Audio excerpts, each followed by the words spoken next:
বাঁকুড়া জঙ্গলমহলের খাতড়া মহকুমা হাসপাতাল দক্ষিণ বাঁকুড়াবাসীর জন্য চিকিৎসা কেন্দ্রের প্রাণ কেন্দ্র, অথচ অস্থি চর্ম মানসিক রোগের চিকিৎসা ব্যবস্থা নেই পর্যাপ্ত চিকিৎসক স্বাস্থ্যকর্মীও। এছাড়াও চিকিৎসক ও ডোমের অভাবে মর্গ চালু না হয় অভিযোগ তুলে এবং খাতড়া মহকুমা হাসপাতালকে জেলা হাসপাতালে উন্নীত করার দাবিতে সুপারকে ডেপুটেশন দিলেন হাসপাতাল ও জনস্বাস্থ্য রক্ষা সংগঠনের খাতড়া মহকুমা শাখার সদস্যরা। এদিন খাতড়া পাম্প মোড় থেকে দাবি সম্বলিত প্ল্যাকার্ড ফেস্টুন হাতে মিছিল করে মহকুমা হাসপাতালের সামনে পৌঁছান ওই সংগঠনের সদস্যরা। পরে তাদের এক প্রতিনিধি দল সুপারের কাছে গিয়ে দাবিপত্র তুলে দেন। হাসপাতাল জনস্বাস্থ্য রক্ষা সংগঠনের খাতড়া মহকুমা শাখার পক্ষ থেকে বলা হয়েছে, জঙ্গলমহলের এই সরকারি চিকিৎসা কেন্দ্রে অনেক কিছুই নেই, আর যা আছে তা ব্যবহারের অযোগ্য, তৎপরতায় চোখে পড়ে না। বছর 5 আগে মর্গের জন্য বাড়ি তৈরি হলেও চিকিৎসক ডোমের অভাবে তা আজও চালু হয় না। এমনকি যেখানে এই হাসপাতাল পরিচালনার জন্য 50 জন চিকিৎসক এবং 169 জন নার্স ও স্বাস্থ্যকর্মী এবং 65 জন সাফাই কর্মী, 47 জন যেখানে প্রয়োজন, সেখানে যথাক্রমে 27 জন, 65 জন এবং 13 জনকে দিয়ে কাজ চালানো হচ্ছে। এছাড়াও অন্যান্য জরুরি পরিষেবা ক্ষেত্রে ঘাটতি রয়েছে। বাঁকুড়া থেকে বাড়ি কর্মকারের রিপোর্ট, বেঙ্গল স্টার নিউজ। আজকে ডেপুটেশন দিতে গিয়েছিলেন, কি বলো, আলোচনা কি হলো তাদের সঙ্গে? আমরা যে 5 দফা দাবি নিয়ে গিয়েছিলাম, সেই দাবিগুলি পূরণ করার আশ্বাস তিনি দিতে পারছেন এমনটা নয়, কিন্তু তিনি বলেছেন যে দাবিগুলি যৌক্তিকতা আছে, এগুলো করা উচিত। ফলে এইগুলোর জন্য আমি চেষ্টা করব, আমার পক্ষ থেকে আপনারাও চেষ্টা করুন, আমাকে সাহায্য করুন। আর ওনার একটা সাজেশন যে এইটা মহকুমা হাসপাতাল, আপনারা একটা সুপার স্পেশালিস্ট হাসপাতাল আলাদা করে জঙ্গলমহলের জন্য দাবি করুন।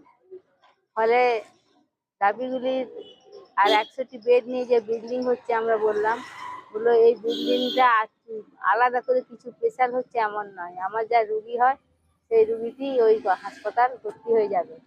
নতুন করে খালি আইসিইউ ওয়ার্ডের জন্য বাচ্চাদের 10টা বেড উনি পাবেন। আর আপনারা কি চাইছেন? আমরা চাইছি আমাদের দাবিগুলি পূরণ হোক, তাহলে বৃহত্তর আন্দোলনের দিকে আমাদের যেতে হবে। আমি ওনার সামনেই বলে এলাম, আপনি এইসব বলছেন, আমাদের সহযোগিতা আপনি চাইছেন। স্ক্যান করানোর জন্যে, MRI করানোর জন্যে যা পদক্ষেপ নেওয়ার কথা বলছেন আমরা সেগুলো করব, আমরা পদক্ষেপ নেব। সিএমএইচের কাছে আমরা বিষয়গুলি রাখবো যাতে ডাক্তার নিয়োগ হয়। উনি কিন্তু সমস্তটাই আমাদের দেখালেন, বারে বারে ফাইল খুলে কত সার্কুলার পাঠিয়েছেন, কি কি ডিমান্ড চার্ট পাঠিয়েছেন স্বাস্থ্য ভবনে, সেগুলি ওপেনলি আমাদের দেখিয়েছেন। 6 থেকে 7 দফা দাবি নিয়ে আজকে এই খাতড়া হাসপাতালের যে অব্যবস্থা, তার জন্যই আমরা এসেছি। আমরা বাঁকুড়া জেলার আমাদের হাসপাতাল জনস্বাস্থ্য রক্ষা সংগঠনের পক্ষ থেকে, এটা খাতড়া মহকুমা শাখা। তো মূলত যে দাবিগুলি খুবই গুরুত্বপূর্ণ, সেটা হচ্ছে খাতড়া হাসপাতালে দীর্ঘদিন প্রায় 5 বছর হয়ে গেল একটা বিল্ডিং মর্গ তৈরি হওয়ার যে পরিকল্পনা নিয়ে করা হয়েছে সেইটা পড়ে আছে, কোনো কাজ নেই। এনারা বলছেন যে ফরেনসিক ডিপার্টমেন্টের ডাক্তার নেই, তার জন্য মর্গ চালু করা যাচ্ছে না।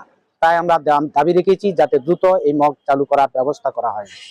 এই ছাড়া এই হাসপাতালে যে সংখ্যক ডাক্তার, নার্স এবং স্বাস্থ্যকর্মী থাকার কথা, তার অপ্রতুলতার কারণে সেই সংখ্যায় নেই।